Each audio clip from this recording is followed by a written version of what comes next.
目前显卡市场的定价呢已经趋于稳定，驱动更新呢也都比较完善了，是时候重新回顾一下5、6千价位显卡的性能了。那今天呢，向朋友借来了3张旗舰显卡，确保性能发挥呢不受散热限制。首先呢，有必要通过跑分呢快速了解一下 9070XT 与 5070ti 5070的表现。SN 跑分呢代表的是次世代游戏的光栅性能，可以看到 9070XT 啊是可以超过 5070ti 的，而5070呢则明显不是一个级别，差了很多呀。Speedway 跑分呢代表的是次世代混合光追游戏的表现，这里呢5070ti 是领先很多。9070XT 呢，它虽然说光追性能是拖了后腿，但是它跟5070比呢还是有规模上的优势，因此呢它的实际性能还是要领先5070。PR 跑分呢代表一些早期的混合光追游戏的性能表现，那这类游戏呢明面上说是支持光追，实际上呢大部分还是光栅渲染，因此呢5070ti 的优势被大幅度的缩小了。最后呢是 DXR 测试，这个项目的一个好处呢就是可以完全规避掉光栅性能的影响，直接看光追性能的对比，因此呢可以推断出它们的路径追踪的性能。这里呢 9070XT 的纯光追性能会比5070呢强一点，但是呢距离5070ti 有可观的差距。3D Mark 这些新跑分呢还是很有参考性的，看懂这些的话呢，玩家心里就有数了。那今天呢所有的游戏都是基于 4K 分辨率测试， DLSS、FSR 呢都是第4代技术，并且呢我们开启2倍的真生成，模拟玩家的实际体验。首先呢来看剑星这款游戏呢，N 卡的优化是不错的，但是 9070XT 啊它到底是规格更大，所以呢5070啊还是明显落后的。这里呢关于 Logen 呢要简单的解释一下，目前呢 N 卡使用了硬件真排序，并且呢它是利用 AI 单元呢进行一个补帧，所以说呢它的真生成曲线会锯齿波动，而且呢也会导致 Logen 呢它在数字上也被加倍了，所以说你无法确切得知它此时真正的体感 Logen。而目前呢 AMD 还是老的 FSR3 补帧，没有利用到 AI 单元，因此呢它的 Logen 呢现在不能简单的进行比较。AMD 呢预计会在红石计划上跟进 NV， 等到那个时候呢我们就可以进行对比了。四海兄弟故乡呢是一款优化很差的游戏，这里呢 9070XT 的表现是最好的，5070ti 呢稍差一点，5070的话呢就是路边一条了。赛博朋克2077的光栅性能呢 A 卡一直是表现不错的，同级别呢都可以轻松取胜，5070呢是落后明显。瑞奇与叮当呢这款游戏对显存的要求还是挺高的，那5070呢实际上 12GB 已经是处于一个崩溃的边缘了，那帧数呢比想象中还要低。那作为一个卖4000多的显卡呢，显存只给 12GB， 那这卡呢真的是任何时候都不推荐。最后的生还者呢 9070XT 与 5070ti 表现是完全一致的，5070呢现在是处于一个爆显存的边缘，但是呢暂时还是没有爆。漫威蜘蛛侠2呢对电脑的要求很高啊，这里即便是不开启光追，显存的需求都是很大的。9070XT 的表现呢是最好的，5070ti 呢也是被拉开了一个明显的差距，5070的话呢则是在被爆显存的边缘徘徊。战锤 40K 星战2呢 5070ti 表现不错，小胜 9070XT， 5070呢表现一般，没有缩小与 9070XT 的差距。战锤 40K 暗潮的性能差异呢与星战2几乎是完全一致，同一个 IP， 但是它是不同的公司做的，5070ti 啊还是略有优势。遗迹2呢 9070XT 的性能是最强的，那这个呢确实是有点出乎意料了。5070的话呢表现平平。地平线零之曙光的重置版也是一个吃显存大户啊，那5070呢这里其实是已经爆显存了，9070XT 呢又是一马当先，与5070ti 呢拉开了一些距离。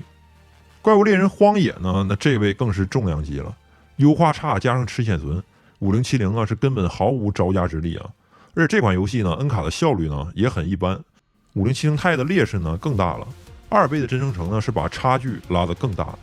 那之前呢有一个朋友为了玩荒野呢，他还专门捡了一张便宜的 7900XT， 你别说啊，他还真有先见之明。GTA 5呢前段时间 PC 也更新了它的增强版，加入了超分啊、真生成等新特性。跟老版本不同的是呢 A 卡这次的表现是非常惊喜的，要知道老版本的 A 卡表现真不行，现在终于是可以畅玩 GTA 了。而且从显存占用来看呢 GTA 的增强版的画质对得起它的请求，我觉得算是一股清流了。那接下来呢我们再来看一些网游。那使命召唤呢这里估计很多人没想到吧，5070ti 其实是比 9070XT 帧数现在是略高一点的， N 卡呢最近因为 COD 优化也往回找补了不少。那 Logan 方面的 9070XT 的表现也是不错的。那5070的话呢，就还是路边一条了。绝地潜兵2呢，目前 N 卡还是优化更好，它主要体现在帧率的稳定度上。那这款游戏呢，目前还是不支持任何的超分技术，而且 PC 版本呢还是有很多冗余的资源包，可以说是射击网游里优化非常差的一批了。DOTA 2呢与 CS2都是同一个引擎，不过很明显 N 卡更有优势。那5070呢，也是在这款游戏里首次正式超越了 9070XT。好比绿色的绿鹰呢，还是战胜了中国队。TI 的结局呢，让人心碎。界外狂潮呢，可以视作网易网游的一个参考。这里呢，9070XT 的表现还是可圈可点的，领先了5070 Ti。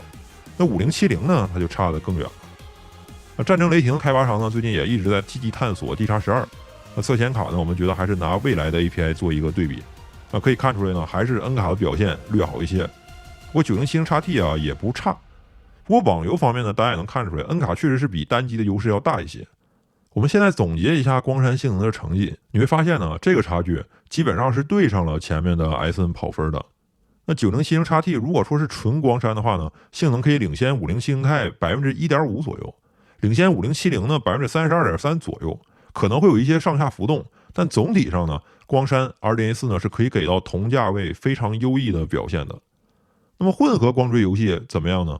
我们老朋友2077，我们把除了路径追踪之外的选项，其他全部开启，可以发现，因为光栅性能呢有领先，因此呢9070XT 在混合光追游戏里呢是可以抵消一部分劣势的。最终成绩呢还是比5070太强，这是很多朋友没有想到的。瑞奇与叮当呢基本上也是一样的套路，只不过瑞奇与叮当对显存的要求极高，5070呢它光栅玩起来都勉勉强强，那开启光追之后呢就直接暴毙了。因此这年头 12GB 显存纯属坑爹呀！漫威蜘蛛侠2这绝对是大王级别的，我甚至没有开最高级别的光追，9070XT 都顶不住了。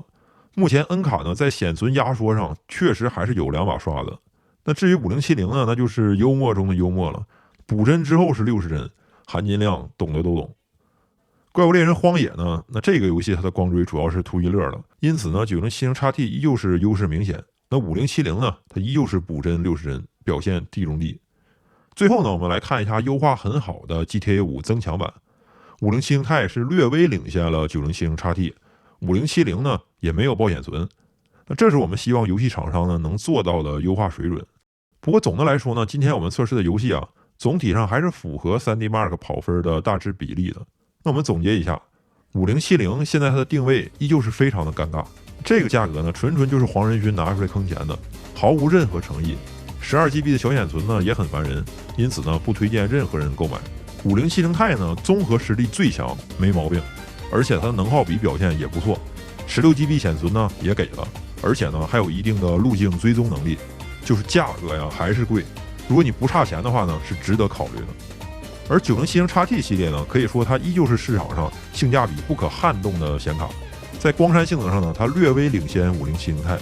光追呢虽然落后，但是并非不能玩，还是要比5070强。最重要的其实是价格，光栅性能差不多的话呢，它比5070 Ti便宜1500大洋。跟5070比呢，它是价格差不多，但是性能呢比它强很多呀。那这样的话呢，大家里外里能省出来一颗优的钱，那这对学生朋友来说呢是很重要的。